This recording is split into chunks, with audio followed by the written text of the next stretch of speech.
JLKM supremo और डुमरी विधायक जयराम महतो को किससे खतरा है? घटना दिखाता है, जैसे कि मान लीजिए बोकारो में गाड़ी के साथ तोड़फोड़ होना। आखिर कौन जयराम महतो को जान से मारना चाहता है? माननीय विधायक के बहुत नजदीक लोगों का आ जाना। झारखंड की जनता उनकी सुरक्षा के लिए है, तो आप बार बार सुरक्षा की बात क्यों कर रहे हैं? उनको तो चाहिए ही नहीं सुरक्षा। डुमरी में जो है वो जिस प्रकार से वो गाड़ी को रोका गया कि जयराम कुमार महतो को सुरक्षा मिलनी चाहिए कि माननीय जयराम कुमार महतो जी एक आत्मस्वाभिमानी आदमी हैं और एक जमीन से जुड़ा हुआ नेता। लेकिन अभी तक इतना दिन होने के बावजूद भी जो है ये प्रक्रिया विचाराधीन है। इसको एक फास्ट ट्रैक मोड में लाने के लिए जेएलकेएम सुप्रीमो और डुमरी विधायक जयराम महतो को किससे खतरा है? आखिर कौन जयराम महतो को जान से मारना चाहता है? हमारे साथ इस वक्त राजदेश रतन है, वही राजदेश रतन जो एक वक्त चर्चा में आ गए थे। जयराम महतो की सुरक्षा को लेकर के इन्होंने गृह मंत्री अमित शाह को पत्र लिखा था और ये जो मामला सुर्खियों में आया था सोशल मीडिया पर, तब जो है जयराम महतो सोशल मीडिया पर पोस्ट करके ये कहा था कि उन्हें इस बात की जानकारी नहीं थी, ना ही उन्हें सूचित किया गया था। अभी राजदेश रतन राजधानी फिर पहुंचे हैं और अब मामला वही है, सुरक्षा है। सुरक्षा के मद्देनजर जो है ये राज्यपाल संतोष गंगवार से इन्होंने मुलाकात की है और कहा है कि हमारे विधायक को, हमारे सुप्रीमो को सुरक्षा की ज़रूरत है। राजदेश रतन जी, इससे पहले भी आप चर्चा में आए थे, आप खूब ट्रोल हुए कि जेएलकेएम का महासचिव जो है वो बिना इजाज़त के कैसे गृह मंत्री को पत्र लिख दिया। उस पर हम बाद में आएंगे। पहले ये बताइए कि अभी आप रांची आए, राज्यपाल से मिले, क्या बातचीत हुई उनसे? सबसे पहले तो जितने भी आपके न्यूज़ चैनल देखने वाले हैं सभी लोगों को हम झारखंडी जोहार करते हैं। आज सबसे पहले हम महामहिम राज्यपाल जी का बहुत धन्यवाद देना चाहते हैं कि उन्होंने बहुत शॉर्ट नोटिस पर आज रविवार होते हुए उन्होंने मौका दिया कि हम उनसे मिल सकें और इसके लिए जो है उनका धन्यवाद ज्ञापन करते हैं। आज का जो मुलाकात का विषय था वो ये था कि ज्ञात होगा आप लोग सबको कि 8 अप्रैल को हमने एक पत्र लिखा था माननीय गृह मंत्री अमित शाह जी को और उसके बाद एक प्रक्रिया हुई थी। उस प्रक्रिया में आईबी के तहत जो है आईबी वाले लोगों ने बहुत सारा साक्ष्य के बारे में हमसे कहा और जो भी उससे संबंधित जानकारी हो सकती थी सुरक्षा को लेकर के मैंने उन्हें उपलब्ध करवाया। लेकिन अभी तक इतना दिन होने के बावजूद भी जो है ये प्रक्रिया विचाराधीन है। इसको एक फास्ट ट्रैक मोड में लाने के लिए जो है वो आज मैंने महामहिम राज्यपाल से मुलाकात की और उन्होंने बहुत सकारात्मक जवाब दिया है। राजदेश जी, एक बात बताइए, जब जयराम महतो खुद ये बोल रहे हैं कि उनको सुरक्षा की जरूरत है ही नहीं है, उनका जो ये झारखंड वासी हैं उनके लिए सुरक्षा के लिए वो काफ़ी है, खुद झारखंड उनके सुरक्षा के लिए है, झारखंड की जनता उनके सुरक्षा के लिए है, तो आप बार बार सुरक्षा की बात क्यों कर रहे हैं? उनको तो चाहिए ही नहीं सुरक्षा। देखिए, एक बात आपको बताना चाहते हैं कि माननीय जयराम कुमार महतो जी एक आत्मस्वाभिमानी आदमी हैं और एक ज़मीन से जुड़ा हुआ नेता है। वो ये चाहते हैं कि जो भी राज्य के टैक्सेस से पैसे आए हैं या जो भी टैक्सेस से पैसे आ रहे हैं उसका सही इस्तेमाल हो करके और उनके ऊपर नहीं इस्तेमाल हो, ये उनका अपना मानना है। हम लोग इस बात को मानते हैं कि जिस तरह का हालिया घटना उनके साथ हुआ है एक कुछ सूचक है जो कि मतलब घटना दिखाता है, जैसे कि मान लीजिए बोकारो में गाड़ी के साथ तोड़फोड़ होना, माननीय विधायक के बहुत नज़दीक लोगों का आ जाना। साथ में हमने देखा कि डुमरी में जो है वो जिस प्रकार से वो गाड़ी को रोका गया, उनके साथ जो है वो वाद विवाद किया गया। उसके बाद हमने हाल ही में देखा कि बोकारो के नावाडीह में 1 बजे रात को जब एक हत्या हो गई थी, उस मामले में माननीय विधायक वहाँ पर पहुँच गए थे। मैं इसी से सवाल ले लेता हूँ आपसे, जयराम महतो को किससे खतरा है? कौन जयराम महतो को जान से मारना चाहता है? देखिए, इस बात को आपको मानना पड़ेगा कि आज इस प्रदेश में एक 25 साल के बाद उभरता हुआ नेता है, ऐसा नेता जो वंचितों का, शोषितों का, दलितों का, बेरोजगारों का आवाज़ लगातार उठा रहे हैं।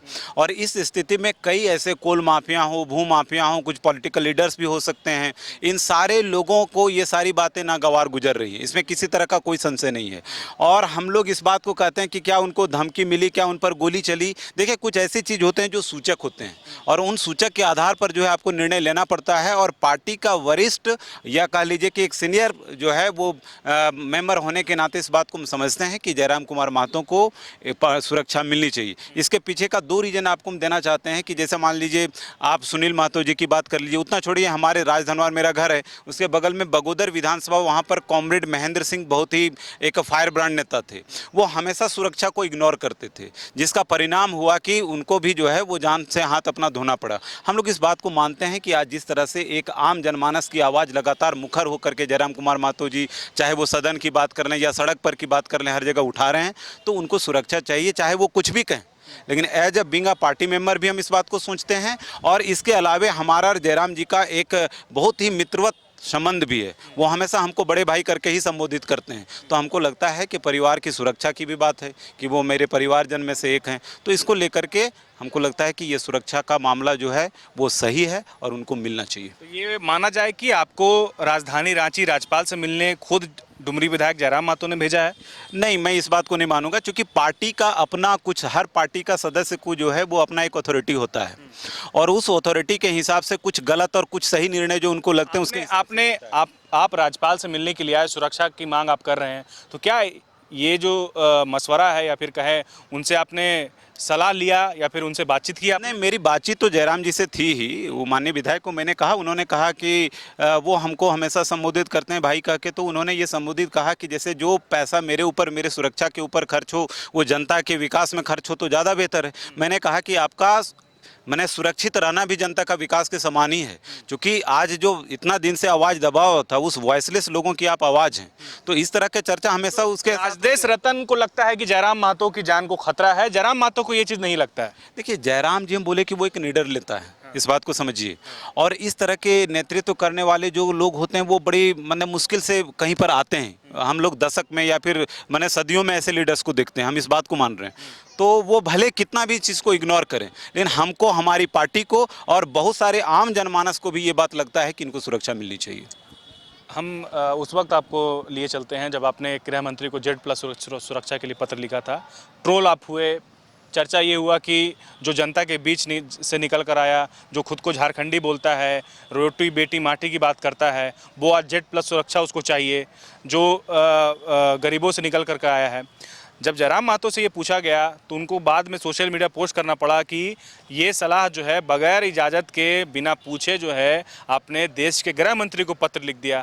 तो ये क्या है, कम्युनिकेशन गैप है? आप ये ज़रूरी नहीं समझे थे कि हमको अपने सुप्रीमो से बातचीत करना चाहिए? उन्होंने तो कहा कि उनसे आपने पूछा ही नहीं, अपने मन से आपने किया, उन्होंने खंडन कर दिया उस बात। देखिए, मैं आपको बताना चाहता हूँ, फिर से मैं आपको दोहराना चाहता हूँ कि पार्टी का एक सीनियर कार्यकर्ता होने के हिसाब से हमारे पास अपनी अथॉरिटीज़ हैं और हमको अगर यदि लगेगा कि हमारे केंद्रीय अध्यक्ष के जान को खतरा है, उनको किसी तरह की मुसीबत मिल रही है, तो फिर इसके लिए फिर किसी चीज़ की परमिशन की ज़रूरत नहीं है। तो वो एक कंसाइंस लोगों का अलाउ करता है। जिस तरह से गाड़ी का, आप समझिए इस प्रदेश में एक विधायक है और उस विधायक की गाड़ी को तोड़ फोड़ आप कर रहे हैं, आप उसके कॉलर तक हाथ पहुँचाने का प्रयास कर रहे हैं, इसके बावजूद भी आप चाहते हैं कि हम इस चीज़ का इंतजार करें कि कोई हमको परमिशन दे, उसके बाद हम इस बात को करें।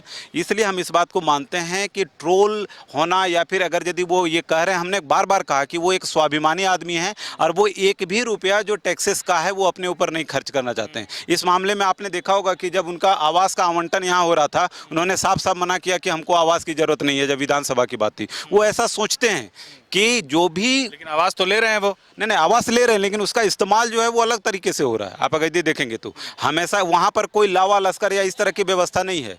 आम जनमानस जिसको दिक्कत हो रहा है, जो समस्या को लेकर के यहाँ पर आ रहे हैं उनसे मिलने के लिए, बहुत बार वो वहाँ पर रुक भी जाते हैं। इस तरह की व्यवस्था वहाँ पर की गई है। तो वो चाहते हैं कि जो भी पब्लिक का पैसा है या जो सुविधाएं मिली है वो ज़्यादातर आम जनमानस उसका इस्तेमाल करे, उनके ऊपर वो जो है वो इस्तेमाल नहीं हो। ठीक है, तो राजदेश रतन ये कह रहे हैं कि डुमरी विधायक जयराम महतो को खतरा है, आए दिन उन पर हमले होते रहते हैं और जिसे देखते हुए जो है सुरक्षा की मांग इन्होंने राज्यपाल से की है। इससे पहले गृह मंत्री को पत्र लिख दिया था, तब ये काफ़ी सुर्खियों में आए थे, चर्चा का विषय बना, बहुत लोगों ने आलोचना भी किया। लेकिन अब देखना ये है कि क्या वाकई जयराम महतो की जान को खतरा है, क्या राज्यपाल किसी तरह का कोई कदम उठाते हैं या कोई संज्ञान लिया जाता है, ये देखना दिलचस्प होगा। सहयोगी राजा के साथ न्यूज़ 11 भारत के लिए अल्ताफ सिद्दीकी, रांची।